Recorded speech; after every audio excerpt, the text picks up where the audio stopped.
another triple threat. I'm starting to get three-weight out here, but sometimes it's what you got to do. But it That's what she said. All right, let me mature. Yeah, I know.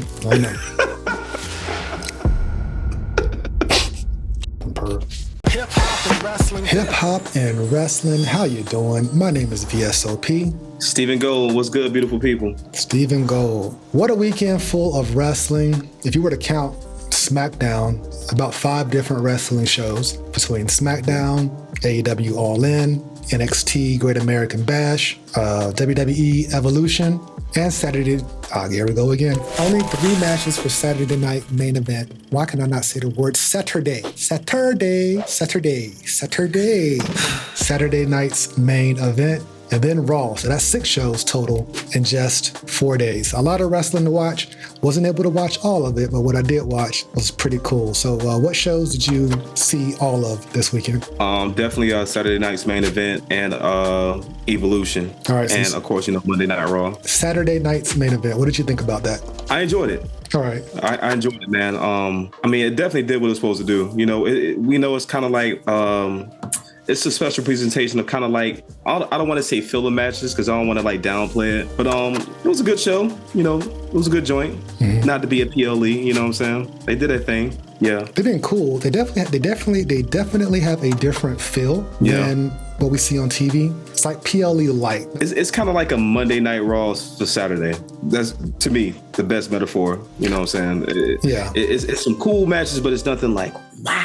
I would say that the energy in the crowd is always different on those shows too. It's a little bit liver, maybe because it's Saturday, it's not a weekday, it's not a school day. In this case, this particular episode though, we had the retirement of Goldberg. So what did you think about that match? I personally thought it was better than I expected. Me too. Yeah. Me too, man. Me and you both was like, 5 minutes. No more than 10 minutes. And he really held it the fuck down, man. So I guess they was listening to the show. And they knew we had very low expectations. But he really did go out on a good note, man. So shout out to Goldberg, man. Hats off. Yeah, I think he did a good job. Gunther did beat the out of him like we wanted to, but he hung in there, and he had like a good little brawl, and they told a story with Gunther working on the leg and whatnot, but ultimately Goldberg got choked out clean in the middle of the ring, and Gunther's looking strong going into SummerSlam. However, Goldberg wasn't the most happy about the way he went out. So according to PWInsider.com, Bill Goldberg, he was on the Ariel Helwani show, and he was pissed off about the way his retirement went. He was pissed off at the way it went out because he put so much into it. He don't feel as if the effort was reciprocated to put a stamp on what he's accomplished. He's not going to say that he's not ecstatic with the opportunity that he got, but he thinks it could have been done a little bit differently. He said he wished he had more time and space for the build, which was only several weeks long, which is true. They did rush this kind of. It was a quick build. Like they planted the seeds last October, and then out of sight, out of mind. All of a sudden, Goldberg wants a match. It's kind of weird, Yeah, it was weird, man. It was definitely poorly planned. I mean, I don't know what kind of talks they have or what kind of meetings they had, but people were still excited to see him. Yeah. And I think that's a lot, you know what I'm saying? Like the crowd, whether how he feels or not, but the crowd was lit for him. Even some of my people, I was like, yo, you was going for Goldberg? Like real shit. I was definitely surprised about that. Whatever they was really going for Goldberg, bro. Yeah. So he got some real deal fans out there. He did. They were chanting for him. Like they were hyped for the entire match. I thought he did a good performance, a good retirement match, right, with the right guy. But let's see. What else did he say? He wished the match would have been on pay-per-view, noting that they cut him off during his retirement speech after 20 seconds. They did do that, but they probably should have shaved some time off the match or something. On top of that, I thought they got more time because of the whole Seth Rollins thing, because of that match, the way that match abruptly ended, But when the network says it's time to wrap it up, B, you gotta wrap it up, B. Wrap it up. Right. But they did release the entire speech online via YouTube, and I saw some bits of that on the video package that they did. So we gave pyro, fireworks, the whole 9. So that was dope. Good way to send them off. He noted that he will have more to say in a few weeks. When asked if there was a non-disclosure agreement, Goldberg acknowledged that there was something along those lines. And it might be his contractual obligations to WWE that will end around that time. So in 2 weeks, we'll hear from Goldberg. We'll have something else to say. But despite all that, I don't know what would have satisfied him in terms of how he wanted to go out on pay-per-view. But he did lose clean. He did the honors to Gunther. I give him all the credit in the world. I don't recall a time that I've seen Goldberg tap out. And if it did happen, I don't remember it. I don't remember it either. So I will give him props for that. Question to you though, do you really want to hear what he has to say? Oh yeah. I mean, I'm interested. I'm always interested in what the wrestlers have to say about their experiences and whatnot. Mm-hmm. Like how much of it is ego?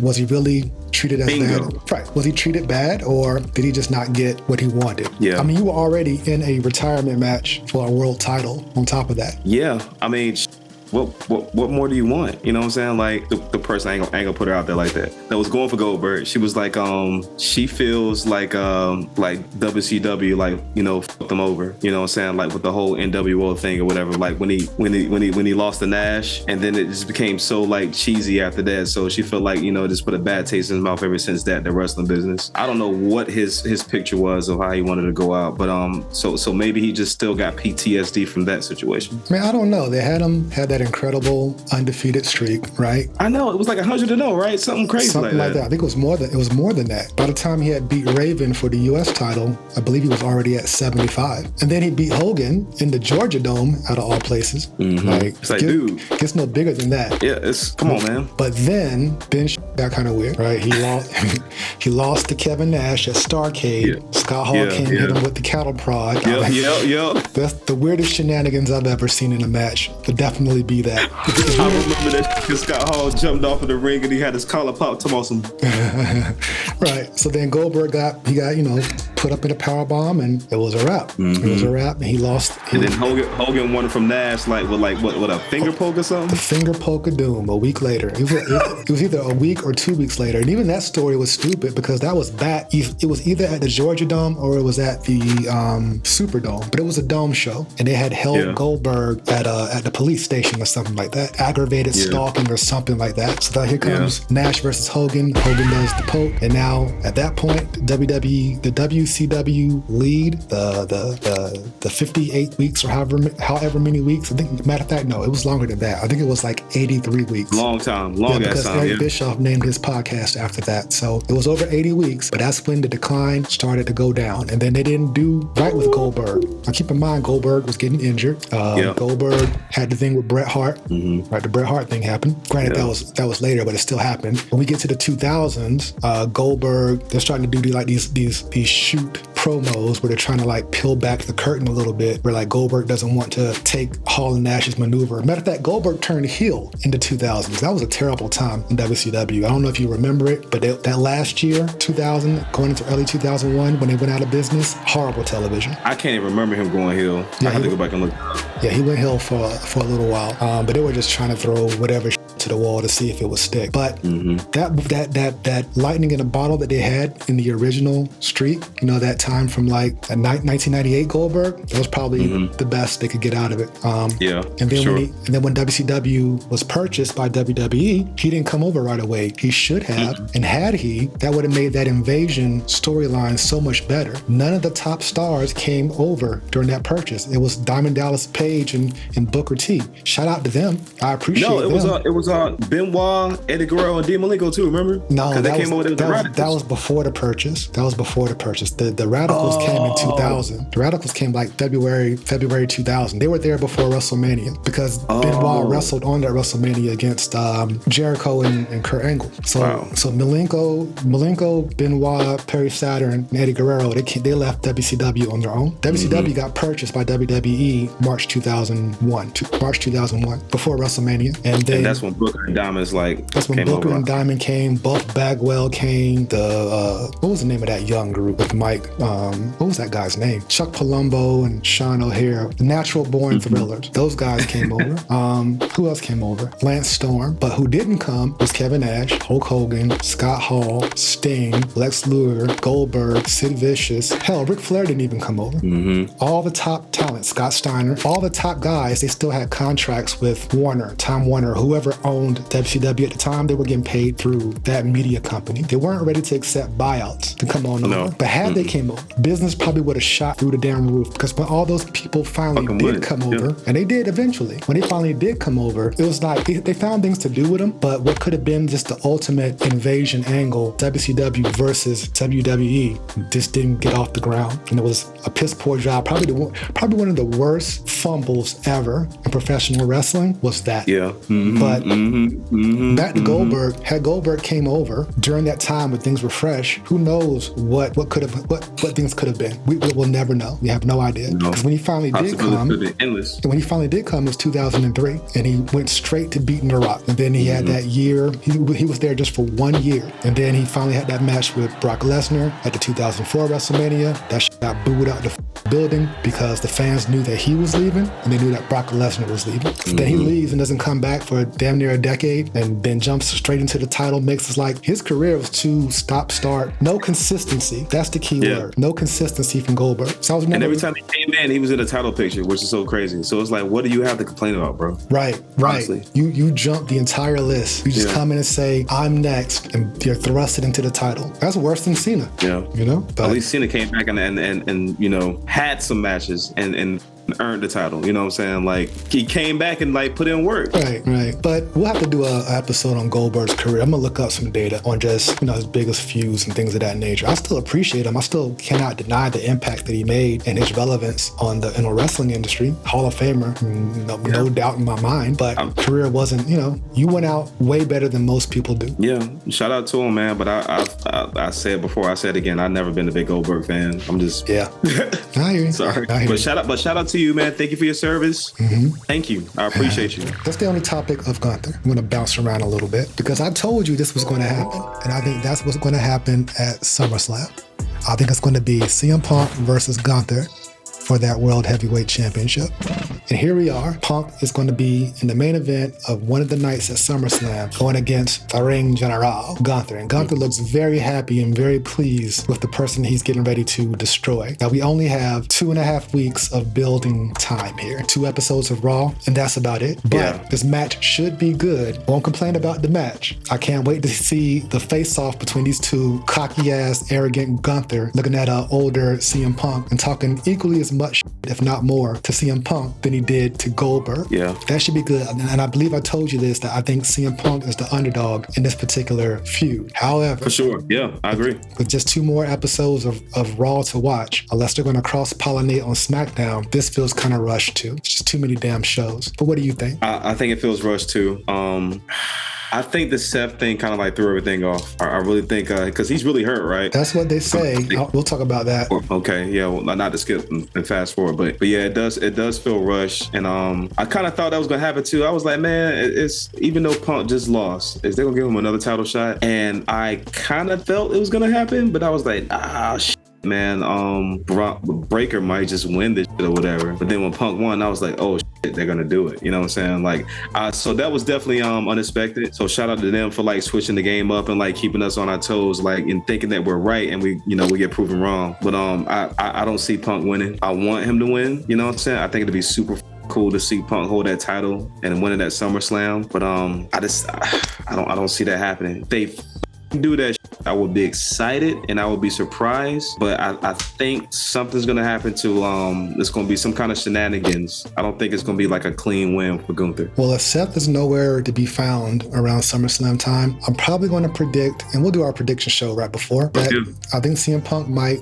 go ahead and grab the title now. Just go ahead and do it. I want it so bad, bro. Just go ahead and do it now. I want it. Yeah. On this big stage? Yeah. Yeah. I think that's what's going to happen. If it doesn't happen, I'm perfectly fine with that too, because Gunther's still that guy. And there's a lot more interest. The chase is way more interesting than when they have, you know what I mean? So I just wish we had like another 3, 4, 5 weeks for these dudes just to talk to each other, talk that you know what I mean? So we can get some sympathy for Gunther, because Gunther is a destroyer. And CM Punk says he's the best wrestler in the world. Yeah. Right? So that's the story right there. But the boogeyman is going to hurt CM Punk for sure. So I'm excited for the match. SummerSlam is shaping up. And shout out to Braun Breaker for wrestling 4 dudes in one night at one time. That's a lot of work. He's undeniable now, bro. I mean, he's been undeniable, but now he's very, very undeniable, man. And I was like locked in the entire match. I'm like, oh, is he done? And then he was somehow pulled it off, you know what I'm saying? But like I said, I thought he was going to do it, you know what I'm saying? Like CM Punk winning really surprised me. Yeah, I mean, but yeah, man, Braun Breaker is hats off, sir. He's definitely one of those ones. Yeah, Gunther versus Braun is an exciting matchup, but that's just not it. Hell yeah, it's not it. It's not it for SummerSlam. Not yet. No, they got to build it up. They got to build it up properly. They got to be organic. It's like throwing Jacob Fatu in there with Gunther right away. Like no. You got to let that simmer and get to the right boiling point. You know what I mean? Braun Breaker showed out, so shout out to him. He did a very good job. He pinned LA Knight. He pinned Jey Uso. He pinned Penta. He just couldn't get through CM Punk. So here we are. Both world title matches are set. We got Cena, Cody 2, which I'm really not excited for, but we'll see how they sell it on Friday. Then we got CM Punk Gunther, which I am excited for because I haven't seen it. And I think it's going to be a fight, a good fight at that. You know what I mean? It is, man. I'm looking forward to that too. That's the one I'm mostly excited about. Yeah, SummerSlam is shaping up for sure. Becky Lynch, who I predicted, you called it, was going to sneak her way out of there, and that's exactly what she did. She did a beautiful roll up as Bayley hit the rose plant on Lyra, had her down. Bayley got that pin, got the hell out of the ring quick, and there was Lyra and Bayley just sitting there with the boo-boo face. However, to bounce back from that, because clearly this feud just cannot end, they had a great 2 out of 3 falls match last night with Lyra, your girl, coming out on top, Bayley putting her over in a really, really great back and forth exchange. These 3 ladies just have such good chemistry because that match at Evolution was fire. That match was fire. But here we are. Lyra's back at it. SummerSlam, 1-on-1. Unless they figure out some type of way. I don't know what they're going to do with Bayley, but I would prefer for this to find something else for her to do. It's 1-on-1. Lyra, Becky Lynch, big stage SummerSlam. First 2 night ever SummerSlam. Is this the time when Lyra's going to bring it back? Or do you think that it just might escape her this time around? Yep, it's the time she get it back. It's the time she gets it back. I'm still like from day one. I told you, man, I've been riding with Lyra, man. I've been riding with Lyra. Like I said, she's working with 2 OGs to kind of like build up her prestige. I thought she was going to get it back at Evolution, but it makes more sense for her to get it back from the person that she lost it to on the grand stage or whatever. So I was like, that makes sense. You know what I'm saying? If she don't win, I'll be very surprised. All right. So you're putting your money on Lyra to beat Becky at SummerSlam. And honestly, go on with you, Lyra. Come on, baby. Let's do this thing. Actually, I'm not mad at that prediction. I just know that. Right. He was on point, though. He was like, just for Becky to win it one more time, like to put some stank on it, like, I was like, okay, all right. Yeah. It makes sense. If this feud is going to end, let it feud at SummerSlam. However, I don't want it to end. And here we are still with these 3 women, the only ones vying for this title. We got to get a tournament or something popping. We need to get Stephanie in the mix. We'll talk about her in just a few. But they got to get some more women in the IC title mix because I can easily see Lyra winning and then they go to safe bet and just have her defend it against Bayley. Or Becky Lynch wants her rematch clause or some shit. We got to get a 4th or a 5th woman in there. However, I'm not going to complain about the match quality. The matches have been great, but don't run this one into the damn ground. It's okay to take a beat. Just go away for a little bit and then come back. Distance makes the heart grow fonder, you know? For sure. But yeah, Lyra's coming out looking really good in this feud. Like she's starting to look like a vet. And I hope that Roxanne Perez soon gets that same treatment. Do you have an opinion on Jelly Roll and Randy Orton teaming up against Drew McIntyre and Logan Paul? And while I could sit here and think of other things that at least 3 of these men could be doing, and Jelly Roll just maybe doing a performance or something like that. Yeah. I won't be surprised that this match is actually entertaining. But it's not, knocking me off my feet. But I want to get your opinion. What do you think about this SummerSlam celebrity match? Shout out to Jelly Roll. I like Jelly Roll, man.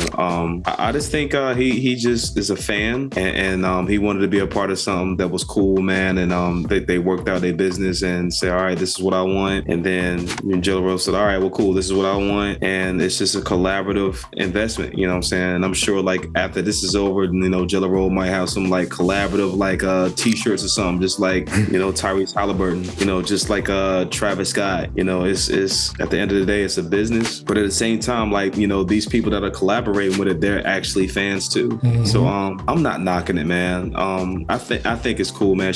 if I had a chance, man, I would love to like, have a chance to like be in a match, you know what I'm saying? Because I've been a fan forever, and I do music and shit, so not knocking it, man. I'm not a hater at all. You want to expand the brand, so what better way than to like get these sensational artists, to come on the show, and people are just gonna watch the show just because he's, in the match. Well, yeah, I agree with that. You got fans that don't give a fuck about wrestling. They just like Jelly Roll, so they're gonna watch because Jelly Roll's wrestling. Yeah, that crossover is real. If Taylor Swift decided that she wanted to get in a match with Becky Lynch or some shit, that shit numbers. It would bring so much attention, more than the brand already gets a lot of attention as it is, but this would bring even more. So I get that. However, if I recall, Jelly Roll did choke slam somebody to death once. He did. Who was that? Do you recall? I forgot what it was. He sold the hell out of that Claymore. I don't know what he's capable of doing in the ring. Based off of the success of Logan Paul, I will give Jelly Roll the benefit of a doubt. Even if they even like entertain the idea a little bit of Taylor coming to that, they got to come with a super bag. Oh, Jesus. She ain't got time. Super bag. Just for her to show up to the negotiating table, they got to give her a bag. You got to give me a bag just so I can decide if I want to take another bag from you. Exactly. You know what I mean? There's layers. Get your ass out of here, Jack Perry. Yeah, this match might be surprisingly good. I think with the vets in the ring, Randy and Drew, they'll hold the ring work down. Mm-hmm. Logan Paul's phenomenal. He'll do something. He'll probably sell the fuck out of any offense that Jelly Roll gives, and we'll send the fans home happy with Jelly Roll choke slamming the shit. Maybe hit a tsunami on Logan Paul. I don't know. But this is it is a high profile match. I won't deny it. It's just, celebrities. But if they're training, if Travis Scott wants to show up and take some bumps and get body slammed on the apron or Michinoku driver through a table, all right, then I'll give you your props. But none of that WrestleMania you did. You know what I mean? No. But all right, so here we go. Randy Orton, Jelly Roll versus Drew McIntyre and Logan Paul. I cannot believe I am saying this because Drew McIntyre doesn't even seem like he would hang out with a Logan Paul. Nobody in WWE looks like they would hang out with a Logan Paul except Miz. Yeah, I can see that. They're both assholes. That's the only match made in heaven when it comes to like aligning yourself to Logan Paul. But I would say this too. I think it just lets you know, man, the depth of character.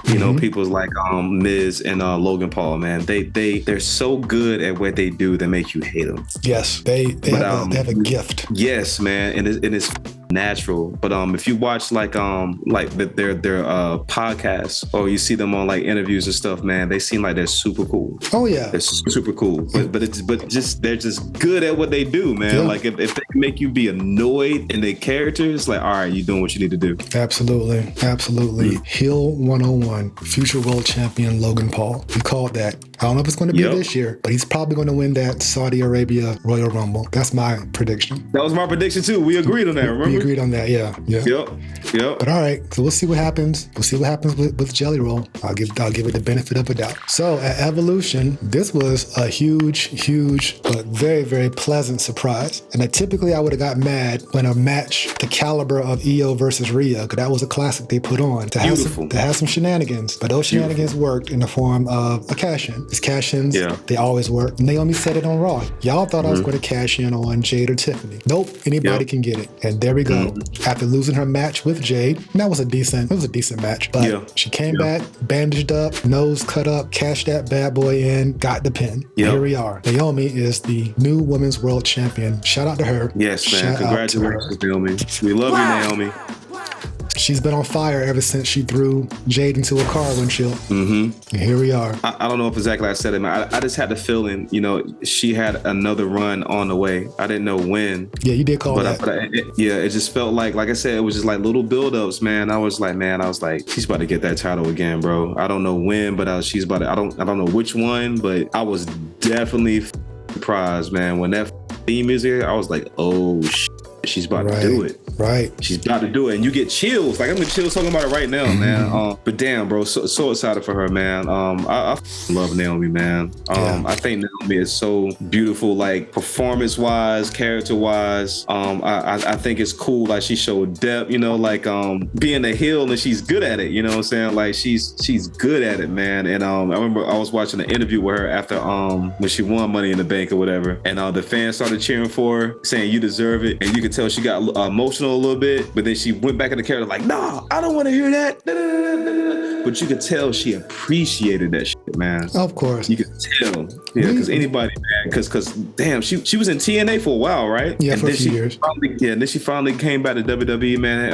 I think she just, taught herself like, yo, I'm about to buckle down and like make this happen. And that's what the she did. So triple salute, man. Thank you, Naomi. Congratulations. So I had a question. We talked about, we were just speculating on who did that to Jade, and the word Naomi kept getting thrown in there. And I was like, I guessed it. I say, yo, it can't be. Naomi's just too lovable to do something so dastardly. But hey, as we found out, she is embraced and leaned into that character all the way and doing a magnificent job doing it. So I gotta stop being I gotta quit letting one side of a character convince me that they can't do the other side. They have dimensions, they have layers, and this is probably one of her best layers yet. And when she finally decides to go back to Glow Naomi with that banging ass music that she used to have, yes, it's gonna be even better. Fans are gonna eat that shit. They're gonna eat it up. Gonna eat it up. But yeah, so shout out to Naomi. She's in a good space right now, and now we get her. I'll say that for the next slide. But shout out to Rhea and Io for having an amazing main event. But as soon as that ref took that bump, I was like, oh, here we go. Who's coming out? But still, I never would have guessed it would have been Naomi, because me neither. Never would have guessed it. But now we have to keep that in the back of our minds. You never know who's going to pull up. We don't know when Seth's going to pull up, but I believe when he finally does show back up, that briefcase will be in hand. So let me go ahead and transition us to the next Naomi topic. Now we have the Women's World Championship match set up for SummerSlam. It's going to be Naomi defending against Io Sky and Rhea Ripley in a triple threat. Another triple threat. I'm starting to get three-wayed out here, but sometimes it's what you got to do. But they're doing it quite a bit now. Get your ass out of here, Jack Perry. All right, let me mature. I know.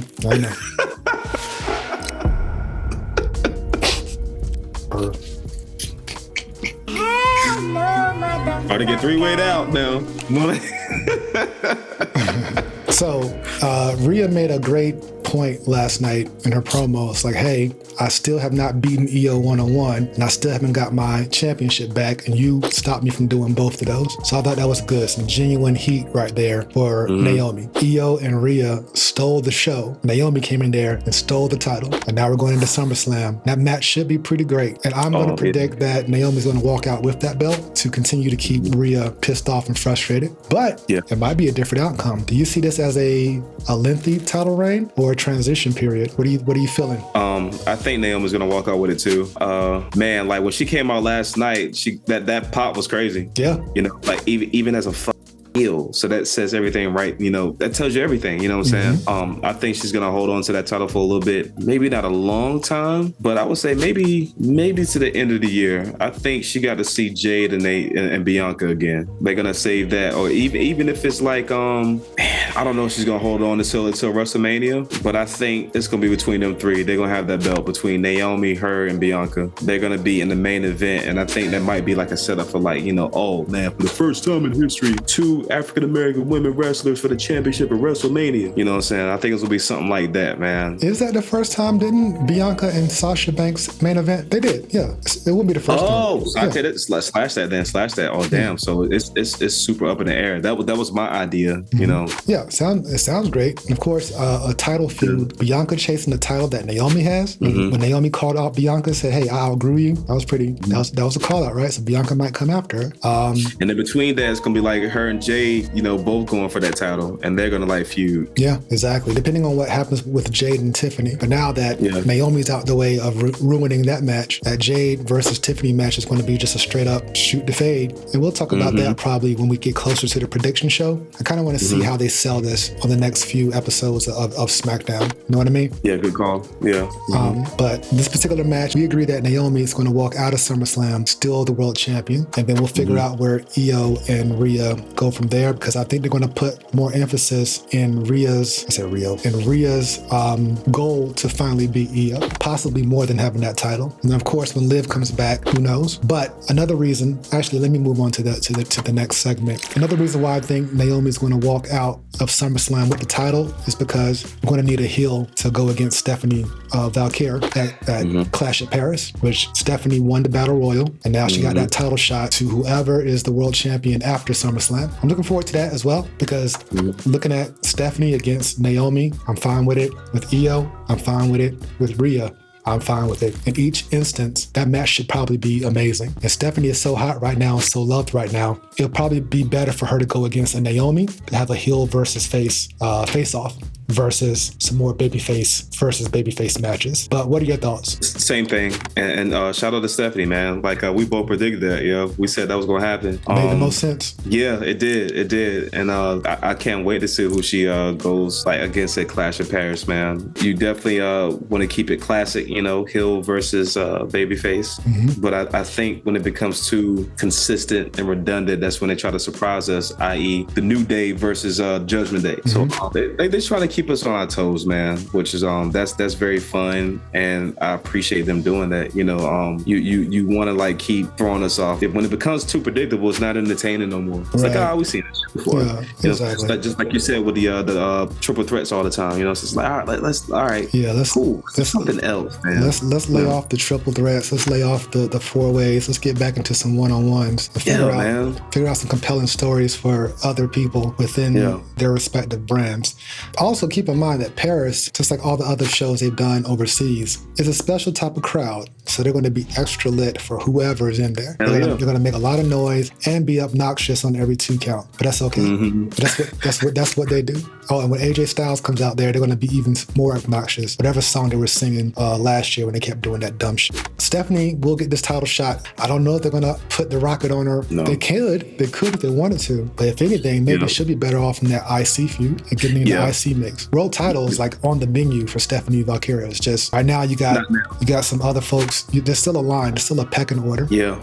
You got to like get the IC title or the US title first, and then that's kind of like I said, they see how you do with that. They see how the crowd reacts, and they look at that or whatever. So like I said, I like to say it's kind of like an interview. Whenever you get like an IC title or the United States title, it's an interview to see if you want to put you on a path to the world title. You know what I'm saying? They want to see how you do, which I'm still trying to figure out, like, not to change subject, but with our boy LA Knight, you know what I'm saying? Like, he's had that United States title multiple times or whatever, and he's had the crowd, pops and stuff. So it's like, all right, like, when we gonna make something happen? But it's just so much going on, man. It's just so many ways they can go, and it's just kind of like they're brainstorming, and they just I don't think they know what to do with them right now. I think with her, it's just like Jacob Fatu, you know what I'm saying? Like, they got fans, fanatics that support them, man, and they just got that natural, just that natural energy, man. I don't know what to call it, you know what I'm saying? Right. Like, they just got that it factor. Yeah. I think that if they really want to shock, if they really want to stir up, then go ahead. Yeah, put some titles on some new folks. They did it with Tiffany Stratton, but that was tied to Money in the Bank. That wasn't her beating somebody in a one-on-one. Like, Money in the Bank is kind of like an easy pass for someone to get a title for the first time. But beating it in that one-on-one is a different type of accomplishment. Yeah, Stephanie's going to get there. I just don't think that time is now. I don't really think she needs to earn anything. I think she could just jump in right now. If she's hot, she's hot. Put the title on her. If she's not hot, take it off her. If you want to get some headlines, you want to get some clicks, you want to get some views, see if we can bring in some new fans. Sometimes you got to test the waters, but I don't think they're going to do that. I think Stephanie's going to get in the match against Naomi. Naomi's going to cheat, or there'll be some shenanigans. Yeah. Beat her with a roll up or some shit like that. Ref bump will tell it all. We'll see. Having said that, I'm still looking forward to it, and maybe creative can actually be creative and make this story interesting. I don't know why it's so difficult for them to do that, but shout out to Stephanie Valquers. Roxanne Perez and Raquel Rodriguez, they retained their tag titles in that very fun 4-way match at Evolution. The match was cool. It was great to see Charlotte do her thing and get those pops. That was cool. Yes. Do you think she's face now again? Just out of within that match? Yeah. Well, actually, I brought this up on a video that I posted earlier when I did a quick review on the show. I said, well, I'm gonna wait to SmackDown to see what they do, because the Evolution crowd that was in that arena might be a different crowd than what they normally get. So I just want to see, does that transition and carry over? But I loved seeing it. I mean, I loved seeing the pop she got and the fire and the hot tag. I did too. Yeah, that was really dope. And if they really want to keep things fun, keep her a face. Have her and Alexa go after those tag team titles in a regular tag match at SummerSlam. That in my head. It actually was what this topic was. Not necessarily to talk about what they did at Evolution, but to talk about what they're going to do going forward in a 2-night SummerSlam. The title's got to be defended, but against who? We saw them go against the Kabuki Warriors last night on Raw, and they snuck away with the pin, which led me to believe there'll probably be a rematch. I don't necessarily want to see the same teams fight each other over and over again like they do in the men's division. I also don't want to see another 3-way or 4-way tag team match at SummerSlam. I feel like that's the easy button. Yeah. And I would like to see a 2-on-2. And I think Alexa, Charlotte versus Raquel and Roxanne would be pretty good. But do you see a better option? What should be next? Man, I mean, to keep it honest, I was rooting for the Kabuki Warriors. Even though that shit didn't happen, which is all good. But I mean, I think it'd be cool to see Charlotte and Alexa, win some gold together. I think they had great chemistry, and I'll buy a ticket for it. You know what I'm saying? Especially with her within that match, turning face again. The crowd turned her face. Well, they were building up to it on SmackDown. Yeah. They were building up to it, so it wasn't like out of nowhere. She was getting that rub from Alexa, showing that more human, less diva side. And here we are. And hopefully that's genuine and not a setup for some heel turn in the next few months. Just ride the wave. If it ain't broke, don't fix it. Just let it burn. Exactly. I still think the titles need to stay on Raquel and Roxanne until Liv gets back. But if they don't, it has to. Got to find the right team for them to go against and to keep things interesting until then. And so that would mean that at some point Roxanne and Raquel need to pay a visit to SmackDown, see what's popping. Those titles go between, they cross-pollinate between brands. So, but SummerSlam, if I was to pick a SummerSlam match, it would be Raquel, Roxanne versus Charlotte and Alexa. But we'll see what they do. It would not surprise me if it would be a triple threat with Kabuki Warriors and Charlotte and Alexa, because the Kabuki Warriors will get another match, possibly within the next 2 weeks. We'll find out next week. A little small thing happened last night. Roman Reigns decided to come back to work finally, and it was good to see him. Roman! It was good to see him. They treated him like he never left. He's been gone since the day after WrestleMania, chilling. Seth Rollins and CM Punk have been breaking their backs every single week, and now Seth is hurt. Do you think they hit the panic button because of Seth, or was this the plan? I think so. It feels like it, man. I think so. I could be wrong or whatever. Hopefully, this stuff is a hoax. You know what I'm saying? They just wanted to keep us on the edge of our seats. You know what I'm saying? Oh shit, what are we gonna do next? Watch this. You know what I'm saying? But it was super cool because I wasn't expecting that. You know what I'm saying? Then when his music came on, I was like, oh shit, Roman's back. Somebody predicted that it's gonna be him and Jay versus Bronson and Braun at SummerSlam. That'd be a cool last tag team match. Yeah, I was sitting here wondering, he's not going to just jump in a title mix right away, and he still has unfinished business with Braun and Bronson. So, okay, from a tag perspective, that makes sense. And I'm going to say something that might surprise you. I wouldn't mind just seeing the Usos back together against Braun and Bronson. Me too. Wow. But could have been a 6-man tag if Seth was healthy. Yeah. So that would have made sense. I think they working on Jim. Even though he not looking too good right now, I think they're trying to build him up to where Jay is. It's not looking good. It's gonna take a lot. They gonna figure something to out. He's getting his ass whooped, man. And I knew he wasn't gonna win at main event. I knew it. I was like, nah, it's just it won't no build up to it. I still say Jimbo gonna touch some gold for the end of the year, bro. I'm calling it. US title? Jimbo gonna touch something. Yes. I want to say US title. Wow. I assume that Solo and Jacob are going to clash again at SummerSlam. That's what I'm thinking. But we got to figure out something for these other folks to do. So Roman and Jay teaming up against Braun and Bronson. Okay, that setup seems pretty clear. By the way, everyone's just picking up Bronson like it ain't shit. That's strong.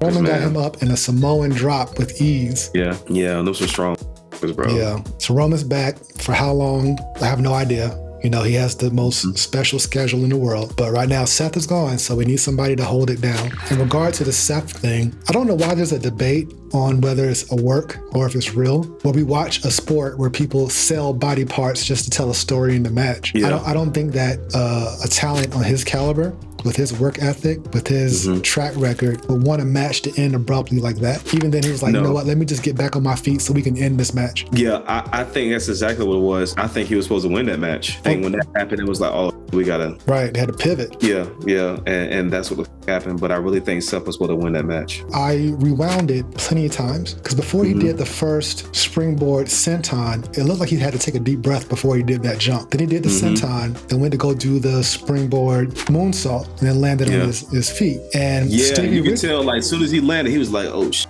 Yeah, Stevie Richards had pointed that maybe his knees actually buckled when he got up from the senton. Oh. Let's go to the Tron real quick and look at that. Hold on. This is Stevie Richards' analysis, or a clip of it on Seth Rollins. Even right here, this is what I noticed. It looked like, oh man, he's trying to dig inside to do this. He's thinking about it, yeah. Right, this jump he's done a million times, but right now his face doesn't look that short. But let's go. So now watch how he gets up. Yeah, it wasn't he sells the right knee. You would think it's the left leg right here, but I think it's this. As he slow-mos, look, see it? Yeah. Yeah. The leg buckles here. So that might have been it. So I think this is a two-part injury. See that little knee buckle on the inside? Smooth. Who gets up like that? And Paul Heyman went out his way to say that Seth has till next June to cash that thing in. So that might have been an indicator that he's going to be gone for a minute. Boom. So now that landing didn't look that bad. Does that look a bit silly, do you think? It does, but if it's real, that first senton or swanton where his knee buckled on the inside could have been the initial injury. And then when he lands, dude, the impact actually pops the knee. I think so too. Real. Here it is. Yeah, see, that looks like it looked like he nailed the landing. It does, but when he first got up that first time, it's like, bro, who gets up like that? Right. Yes, that wasn't no normal ass get up, man. That was some shit like, oh, is this shit working? Is it not? Like, so when he did that shit probably like, yo, it's done. That his knee was saying, no, it's done. Yeah. Stop. Yeah. Unless he comes out on crutches or a wheelchair and reenacts the Bret Hart heel run. Which I would love if he did that. A Seth Rollins in a wheelchair and some crutches. Talking shit. Week in and week out, talking shit. Still dangling that threat. And then one day he decides just to get up out the chair and run to the ring and cash in. That would be pretty dope TV. Like funny. Like one of the funniest moments to me was when Bret Hart got up out that wheelchair and Shawn Michaels super kicked his ass. Right. Yeah. That was hilarious. I'm sorry. So if they were to do this as a work, I don't know why they would. That's what I'm saying. That's why I don't think it was fake, because it's kind of like, you can tell it was kind of like talking, and they kind of like, all right, you good? Can you do it? You good? And Seth, like, being like the professional, is like, man, fuck it, let's end it, like, you know what I'm saying, real quick or whatever. And that's when he kind of like, as soon as he got up, he hit the BFT. It's like, I was like, something was wrong, yo. Yeah. Something was wrong. But I think Seth was just being a G and professional about it, man. So I think something's really wrong with his knee. Yeah, man. And we were just talking about last week how much we appreciate him. He's like the hardest working man in WWE right now. Yes, hands down. Him and Cody. And they can afford to have either one of those two injured, not long term, because of the way that they book everything else around them. So now the top heel is out for who knows how long. So Braun definitely did a good job of looking strong in that gauntlet, but that's not enough. He ain't got that connection. He'll get him to bark. He'll get the fans to bark for him, but Seth has a different, deeper connection. But I think it'll definitely work out in Seth's favor, because he's a good talker. So Seth, like, do your surgery, whatever you got to do, man, and just come out and just keep talking every week, because you got the briefcase. You don't got to cash it into next year. Yeah. I mean, I'm here for it. I'm here for Seth Rollins coming out talking shit for about 10 minutes every week. Absolutely. Still be the leader. Of course, heal up, right? Prioritize recovery. But once you're able to at least travel again, please come back immediately before Roman Reigns disappears again. Hell yeah. Right now, you're checking out the SOP. Hip hop and wrestling.